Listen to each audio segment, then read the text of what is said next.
How can couples stop arguing? Oh my goodness, if I had a dime for every time I get asked, how can we stop arguing? Okay, I've got bad news for you.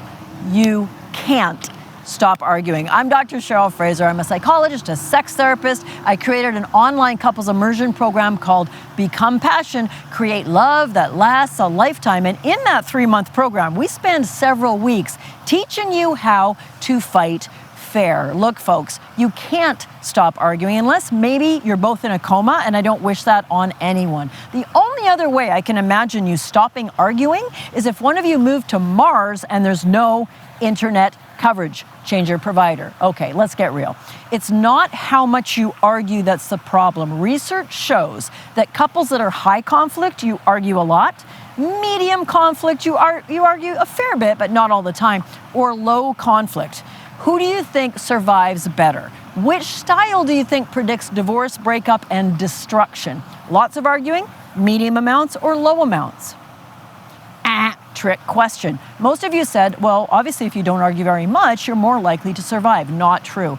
It turns out it doesn't matter nearly as much how much you argue, it's how you argue. How you argue. Do you fight fair or do you fight dirty? That's what's going to predict success or failure in your romantic relationship. And the ugly fighting, the mean fighting, the dirty fighting is also going to kill your sexual attraction to each other. Some of the things that predict disaster are if you're contemptuous toward your partner, you put them down, treat them like they're stupid compared to you.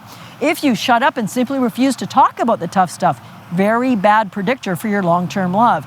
If you get defensive, it's never my fault, it's always you. You blame the other. You never take responsibility for your piece of the problem because guys, gals, all of us, we're all responsible for at least part of every problem. So what I teach people is how to fight fair. Things like how to learn to talk about the really painful, difficult stuff in ways that feels useful, even if it's challenging. How to learn to get back on track when you fall off. How to apologize in ways that really work. I'm sorry is not good enough, and so much more. So I hope you're going to stay tuned for future Love Bites. Love Bites are these free, science-based weekly teachings delivered right into your inbox. If you're not already on the list, you might want to join. If you're already on the list, but you know anybody at all who might need some love or sex advice, you might want to forward this to them, see if it floats their boat and they'd like to join us on the journey. Those of you on the list are the first to hear about my free passion masterclasses, which are coming up next month.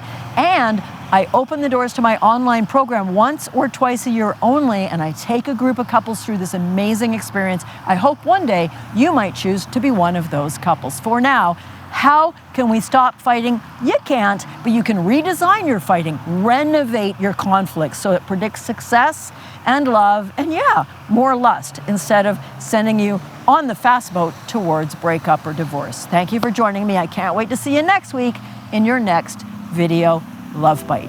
Bye for now.